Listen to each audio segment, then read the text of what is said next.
Breaking news చూస్తున్నాం. ప్రధాని నరేంద్ర మోడీ అధ్యక్షతన జరిగిన కేంద్ర కేబినెట్ సమావేశంలో పలు కీలక నిర్ణయాలు తీసుకున్నారు. 8.80 లక్షల కోట్ల రూపాయల ప్రాజెక్టులకు కేంద్ర కేబినెట్ ఆమోదం తెలిపింది. జల్ జీవన్ మిషన్ విస్తరణకు కేంద్ర కేబినెట్ ఆమోదం తెలియజేసింది. 2028 డిసెంబర్ వరకు జల్ జీవన్ మిషన్ పొడిగిస్తూ నిర్ణయం తీసుకుంది. తమిళనాడులోని మదురై ఎయిర్పోర్ట్ను అంతర్జాతీయ ఎయిర్పోర్టుగా తీర్చిదిద్దాలని నిర్ణయించింది. అలాగే కేంద్ర కేబినెట్ సమావేశంలో మరో కీలక నిర్ణయం తీసుకున్నారు. వంట గ్యాస్ కొరతపై సుదీర్ఘంగా చర్చించారు. ఈ సందర్భంగా 10% గ్యాస్ ఉత్పత్తిని పెంచాలని నిర్ణయించారు. ఈ మేరకు కంపెనీలకు ఆదేశాలు ఇచ్చింది. గ్యాస్ బ్లాక్ మార్కెటింగ్ నివారించేందుకు కఠిన చర్యలు అమలు చేయాలని నిర్ణయించారు. దీంతో పరిమిత సరఫరా పరిస్థితుల్లో గృహ వినియోగదారులకు ప్రాధాన్యం ఇవ్వాల్సిన పరిస్థితి ఏర్పడిందని కేంద్రం తెలియజేస్తుంది. అదేవిధంగా దిగుమతి చేసుకున్న ఎల్పీజీని గృహేతర విభాగాల్లో ఆసుపత్రులు, విద్యా సంస్థలు వంటి అత్యవసర సేవలకు ప్రాధాన్య క్రమంలో సరఫరా చేస్తున్నట్లుగా తెలియజేశారు. వాణిజ్య సిలిండర్ల సరఫరా తగ్గడం హోటళ్లు, ఆహార పరిశ్రమలపై తీవ్ర ప్రభావం చూపుతుంది. అదనంగా ఉత్పత్తి అయ్యే గ్యాస్ను ప్రధానంగా గృహ వినియోగానికి మళ్లించాలని ఆయిల్ మంత్రిత్వ శాఖకు కేంద్రం సూచించింది.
బుల్టెన్లో మరో బ్రేకింగ్ న్యూస్ చూస్తున్నాం. తెలంగాణ రాష్ట్ర సచివాలయంలో ఇవాళ మంత్రి శ్రీధర్ బాబు అధ్యక్షతన గోదావరి పుష్కరాల నిర్వహణపై కేబినెట్ సబ్ కమిటీ కీలక సమావేశం నిర్వహించింది.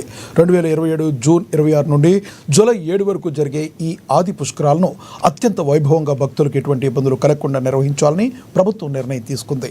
ఈ సమావేశంలో మంత్రులు కోమటిరెడ్డి వెంకటరెడ్డి, కొండా సురేఖ, పొంగులేటి శ్రీనివాసరెడ్డి, తుమ్మల నాగేశ్వరరావు, ఇతర ఉన్నతాధికారులు పాల్గొన్నారు. భక్తుల రాకపోకలకు ఇబ్బందులు కలగకుండా హ్యాండ్ మోడల్ రోడ్ల కనెక్టివిటీతో పాటు అవసరమైన చోట కాంక్రీట్ రోడ్లు, పటిష్టమైన పుష్కర ఘాట్లు నిర్మించనున్నట్లుగా తెలిపారు.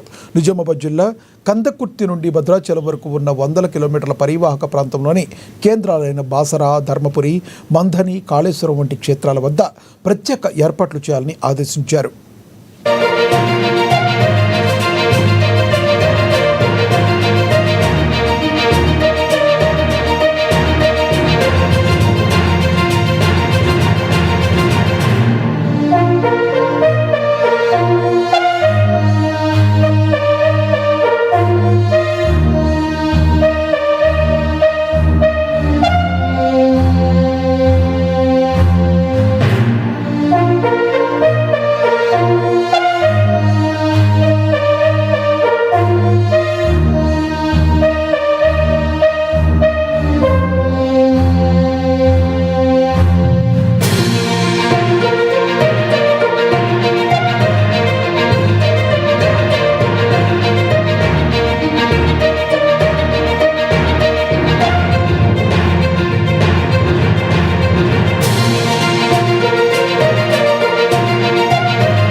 తమిళ రాజకీయాల్లో ప్రకంపనలు సృష్టిస్తుంది సిబిఐ నోటీసుల వ్యవహారం. టీవీకే పార్టీ పెట్టి దూకుడు మీదున్న దళపతి విజయ్కు కేంద్ర దర్యాప్తు సంస్థ షాక్ ఇచ్చింది. గతంలో కరూరులో జరిగిన తొక్కిసలాట, మరణాల కేసులో విచారణను వేగవంతం చేసింది సిబిఐ. విజయ్తో పాటుగా ఎమ్మెల్యే సెంధిల్ బాలాజీకి కూడా సమన్లు జారీ చేస్తుంది. ఈ నెల 15వ తేదీన ఢిల్లీలోని సిబిఐ కార్యాలయంలో విచారణకు హాజరు కావాలని టీవీకే విజయ్కి సమన్లు జారీ చేసింది. అలాగే ఈ నెల 17వ తేదీన విచారణకు రావాలని సెంధిల్ బాలాజీకి స్పష్టం చేస్తుంది. ఒకవైపు విజయ్ కొత్త పార్టీ పెట్టి ప్రజల్లోకి వెళ్తున్న తరుణంలో మరోవైపు ఈ సిబిఐ విచారణ ఆయన రాజకీయ ప్రస్థానంపై ఎలాంటి ప్రభావం చూపుతుందనేది ఇప్పుడు చర్చనీయాంశంగా మారింది.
బ్రేకింగ్ న్యూస్ చూస్తున్నాం. గుంటూరు నగరపాలక సంస్థలో అవినీతి తిమింగలాల వేట మొదలైంది.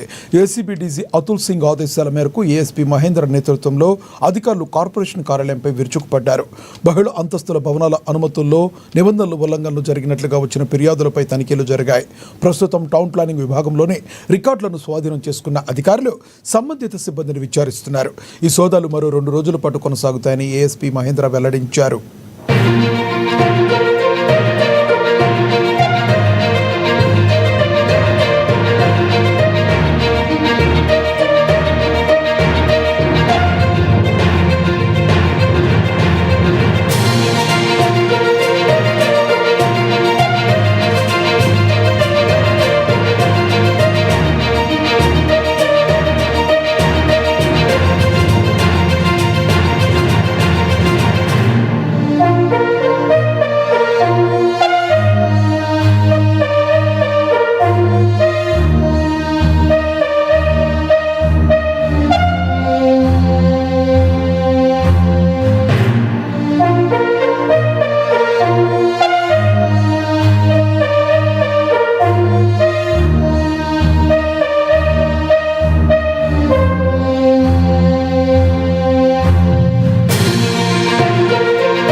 శ్రీ అతుల్ సింగ్ ఐఏఎస్ గారి ఆదేశంగా గుంటూరు ఎస్పీ గారి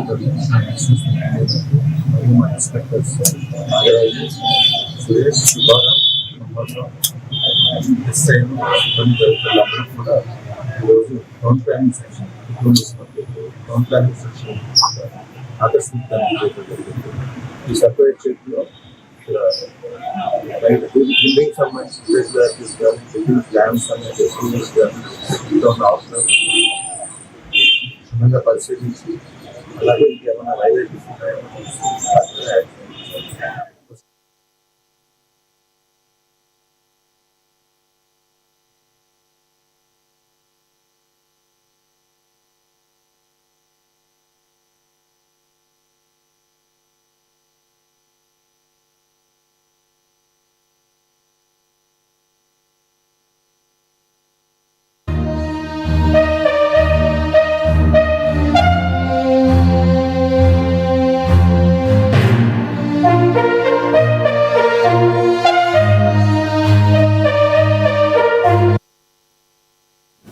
బ్రేకింగ్ న్యూస్ చూస్తున్నాము. ఇక ఏలూరు నగరపాలక సంస్థలో ఏసీబీ అధికారులు ఒక్కసారిగా సోదాలు నిర్వహించడం కలకలం రేపింది.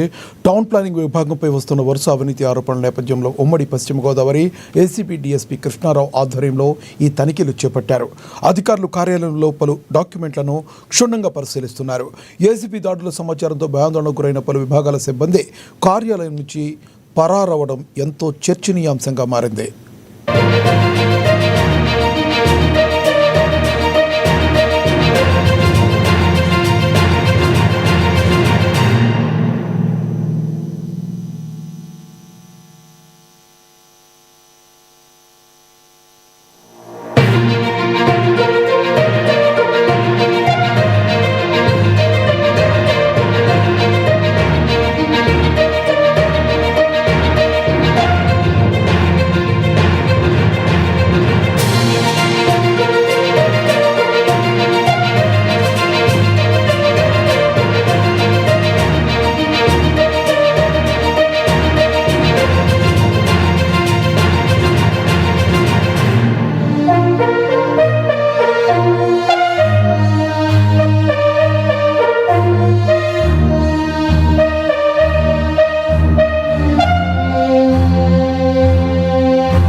మెదక్ జిల్లా యంత్రాంగం అదనపు కలెక్టర్ నగేష్ ఆధ్వర్యంలో భూభారతి రీసర్వే కార్యక్రమాన్ని నిర్వహించింది.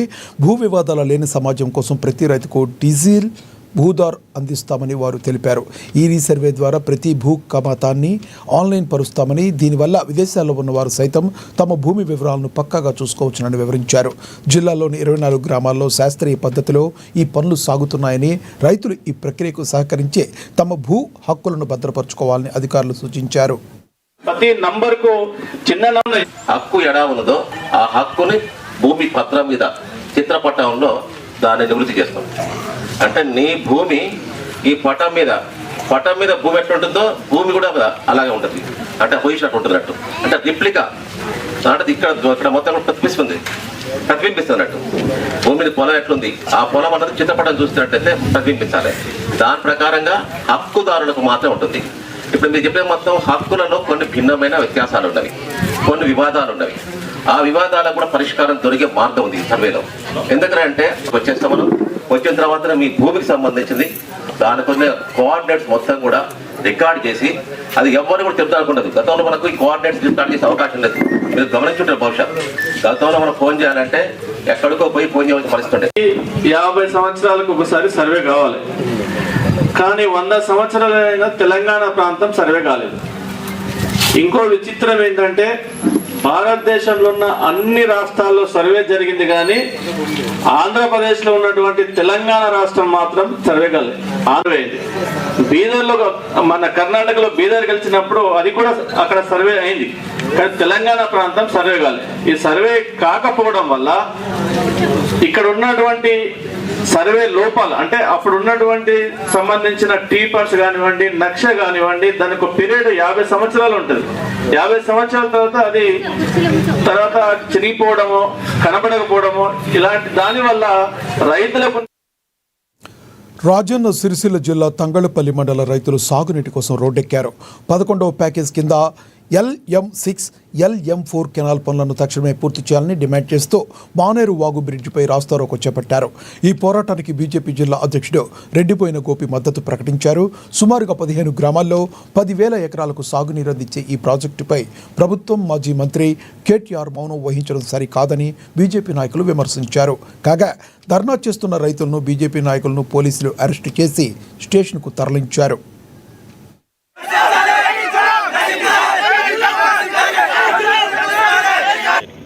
మరి ఆ రోజు గౌరవ పార్లమెంటు సభ్యులు బండి సంజయ్ కుమార్ గారితో ఎస్సీ గారికి మాట్లాడిపిస్తే, ప్రభుత్వానికి మాట్లాడిపిస్తే, అప్పటి మానకొండూరు ఎమ్మెల్యే, ఇప్పటి మానకొండూరు ఎమ్మెల్యే నేను దాన్ని ప్రతిష్టాత్మకంగా తీసుకున్నాం. 2,75,00,000 నుండి 3 కోట్ల రూపాయలు శాంక్షన్ అయినాయి. మరి ఆ శాంక్షన్ అయిన రూపాయలు మొత్తం ఈ కెనాల్కు మేము ప్రకటిస్తామని చెప్పి అసెంబ్లీ సాక్షిగా తీర్మానం చేసి అసెంబ్లీలో మాట్లాడాం. మరి ఇప్పటికీ 1 year అవుతుంది. ఇక్కడ 2 పంటలు పోయినాయి, అయినా కానీ పంటకు సాగునీరు వచ్చే పరిస్థితి లేదు. LM6 కింద LM4 కింద ఏదైతే తంగలపల్లి మండలంలోని చిన్నలింగాపూర్, నరసింహపల్లె, బాల్మాల్పల్లె, బసవాపురం, ఆడికేలి, రామన్నపల్లె నుండి ఆ గ్రామాలకు గాను, అదే రకంగా జిల్లెల్ల, నేరెల్ల, అంకిరెడ్డిపల్లె, రంగసాపూరు, దేశాయపల్లె గ్రామాలకు గాను నీరు లేకుండా ఏడుస్తున్నారు. గత 10 సంవత్సరాలు అధికారంలో ఉన్న ఇప్పటి శాసనసభ్యుడు రంగనాయక సాగర్ నుండి సిద్దిపేటకు నీళ్లు తీసుకుపోయింది తప్ప ఇక్కడున్న సిరిసిల్ల నియోజకవర్గ రైతులకు ఎలాంటి న్యాయం చేసే పరిస్థితి లేదు. ఆయన అడిగితే ఆయన నువ్వేం చేసినావని అడుగుతారు కనుక ఈరోజు సిగ్గుతోటి తలదించుకోవాల్సిన అవసరం ఉంది కనుక బీఆర్ఎస్ పార్టీ వాళ్ళు ఎవరు పట్టించుకుంటారు రైతులు.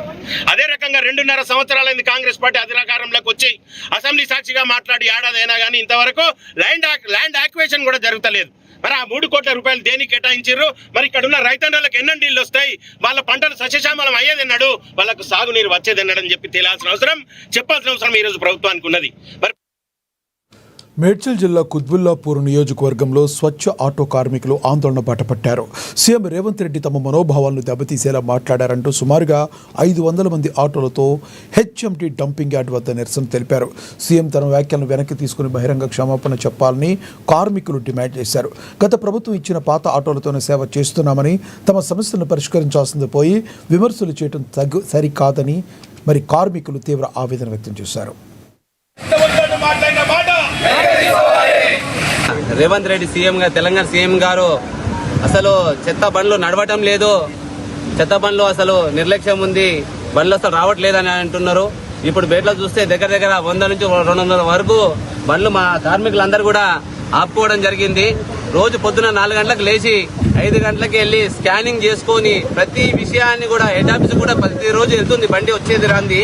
ఇవన్నీ తెలియక మాట్లాడుతున్నాడో తెలియదు కానీ మరి ఇంకోటి ఇంతకుముందు గవర్నమెంట్ లో 4,500 ఆటోలు ఇస్తే ఈ రోజు 5,000 ఆటోలు అనేసి మాట్లాడము, వీళ్ళు పనిచేస్తలేరని మా కార్మికులందరి మనోభావాలు దెబ్బతినే విధంగా సీఎం గారే ఆ విధంగా మాట్లాడడం అనేది చాలా బాధాకరం. మా కోసం కొత్తగా జిహెచ్ఎంసీ ఎలక్షన్స్ వస్తున్నాయి, కొత్తగా బండ్లు ఇస్తారేమో, మాకు ఇంతవరకు కరోనా టైంలో కూడా మేము ప్రాణాలని అడ్డుపెట్టి కరోనా టైంలో కూడా మేము వాళ్ళకి ఆపకుండా ప్రతి ప్రజల్ని మొత్తం కాపాడుకున్నాము. అది గిట గమనించకుండా ఈ రోజు చెత్త కార్మికులు ఉంటేనే ఆ రోజు కరోనా టైంలో బాడీలు కూడా లేవట్టి మేము బండ్లాలు వేసుకొని తీసుకుపోయిన రోజులు ఉన్నాయి. అది కూడా గుర్తించకుండా మన సీఎం గారు ఈ విధంగా మాట్లాడడం, కార్మికుల మనోభావాలు దెబ్బతినే విధంగా పనికి వస్తలేరు, పని చేస్తలేరు అనడం చాలా బాధాకరం. ఈ రోజు వరకు కూడా 11-12 గంటలకు కూడా స్వచ్ఛ ఆటోలని టిఫిన్లు చేయడం, స్వచ్ఛ ఆటో దాంట్లోనే కూర్చొని అన్నం తినడము, ఆ విధంగా ఎంత డస్ట్ ఉన్నా ఎంత మురికి ఉన్నా సరే దాంట్లో ఉండి ఇంత కష్టపడే కార్మికులను కూడా గుర్తించకుండా ఆ విధంగా సీఎం గారు మాట్లాడడం అనేది చాలా బాధాకరం. కాబట్టి మీడియా మిత్రుల తరఫున కూడా మా స్వచ్ఛాట కార్మికులు ఎంతగానో కష్టపడుతున్నారో వాళ్ళకి తెలిసే విధంగా ఉండాలని కూడా మీడియా మిత్రుల తరఫున సీఎం గారిని కోరుకోవడం జరుగుతుంది. మళ్ళా ప్రధాన డిమాండ్ ఏం లేదు, మా స్వచ్ఛాట కార్మికుల్ని గుర్తించే విధంగా ఉండాలి. పాత బండ్లు 2015 ఇచ్చిన బండ్లన్నీ తుప్పు పట్టిపోయినాయి, చాలా వరకు డ్యామేజ్ అయిపోయినాయి, చాలా వరకు. జనగామ జిల్లా ఏసీపీ కార్యాలయం వద్ద ఉద్రిక్తత నెలకొంది. బచ్చన్నపేట మండలం దబ్బకుంటపల్లికి చెందిన ఒక కుటుంబం కార్యాలయం ముందు ఆందోళనకు దిగింది. 2 నెలల క్రితం జరిగిన దంపతుల మృతి కేసులో శ్రీకాంత్ రెడ్డి అనే వ్యక్తిని పోలీసులు అదుపులోకి తీసుకున్నారు. అయితే 5 రోజులు గడుస్తున్నా తన భర్త ఎక్కడున్నాడో చూపించడం లేదని ఆయన భార్య హారిక తీవ్ర ఆవేదన వ్యక్తం చేశారు. సంబంధం లేని కేసులో తన భర్తను ఇరికిస్తున్నారని, చేయని తప్పును అంగీకరించాలని పోలీసులు ఒత్తిడి చేస్తున్నారని ఆమె ఆరోపిస్తున్నారు. వెంటనే శ్రీకాంత్ రెడ్డిని విడుదల చేయాలంటూ కుటుంబ సభ్యులు ఏసీపీ కార్యాలయం ముందు బైఠాయించారు. జనవరి 19 నాడు వాళ్ళు ఏమైంది తెలియని నేను వరంగల్ హాస్పిటల్ పోయించిన తెల్లదాకా ఇంట్లోనే పడుతున్నాం. 5:30కు బాగా మేము పిడికొచ్చి పోస్తే మాకు తెలియని విషయం. తెల్లారి మబ్బుల 4 గంటలకు వచ్చి మీరే 2 చంపినరని 2 కానిస్టేబుల్ 4 గంటలకు వచ్చి వేసుకొని వచ్చారు. లక్ష అంటే 7 కిలో ఇచ్చారు సార్, మేము అన్యాయం చేసినా మాకు గుంజుకుంటున్నామా, మీరే కొలిచి ఎవరి దాళ్ళకు సాఫ్ చేయరు సార్, అట్లా కూడా అంటే లే పైసలు ఇస్తేనే చేస్తే పైసలు నన్ను ఇచ్చింది. మా పెద్ద కొడుకు జనగాల్లో ఉంటాడు, ఆయన మీద కేసు పెట్టిండు, మా ఆయన మీద పెట్టిండు. చేస్తే ఎవరు ఫోన్ చేస్తే ఆన్సర్ చేస్తలేరు, లిఫ్ట్ చేస్తలేరు, ఉన్నాడా లేదా లిఫ్ట్ చేస్తలేరు, ఎక్కడున్నాడు కూడా చెప్తలేరు. ఈడి కాడికి తిప్పుతున్నాడు, చిన్న బాబుని వేసుకొని తిప్పిస్తున్నాడు, బొచ్చతడి కూడా ఏపీ ఆఫీస్ గారు ఇక్కడ తిప్పిస్తున్నాడు. ఇంతకు మా ఆయన ఎక్కడ ఉన్నాడు చెప్పాలి కదా, డిపార్ట్మెంట్ ఏ చెప్తారు. వేరే వాళ్ళంతా వాళ్ళు చనిపోతే మా మీద రుద్దుతున్నారు పోలీసు వాళ్ళు. వాళ్ళ ఇంట్లో చనిపోతే ఊరేసుకొని చనిపోతే మా మీద రుద్దుతున్నారు. మా అమ్మకి ఏం తెలియదు, మాకు అవసరం లేదు. ఇంత 15 ఏళ్ల కిందట కూడా వాళ్ళు మందాయి హనుమకొండ జిల్లా కాజీపేటలో ఉద్రిక్తత చోటు చేసుకుంది. మడికొండ చౌరస్తాలు నిర్వహిస్తున్న నిరాహార దీక్ష ఒక్కసారిగా హింసాత్మకంగా మారిపోయింది. గత 15 ఏళ్లుగా తమను వేధిస్తున్న చెత్త డంపింగ్ యార్డ్ను వెంటనే తొలగించాలంటూ స్థానికులు ఆందోళన చేపట్టారు. అయితే అధికారుల నుంచి ఎలాంటి స్పందన రాకపోవడంతో తీవ్ర మనస్తాపానికి గురైన రాజ్కుమార్ అనే వ్యక్తి అందరూ చూస్తుండగానే తన ఒంటిపై డీజిల్ పోసుకుని ఆత్మహత్యాయత్నానికి పాల్పడ్డారు. వెంటనే అప్రమత్తమైన స్థానికులు పోలీసులు ఆయన అడ్డుకుని పెను ప్రమాదమే తప్పింది.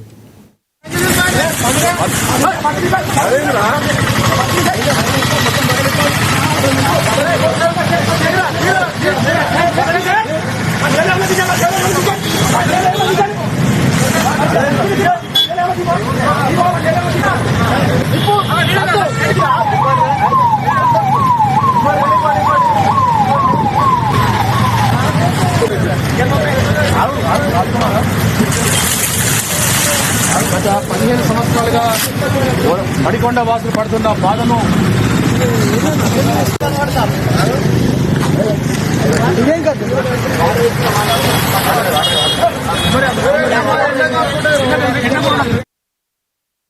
ఇవి బులెటిన్ అప్డేట్స్. Stay tune.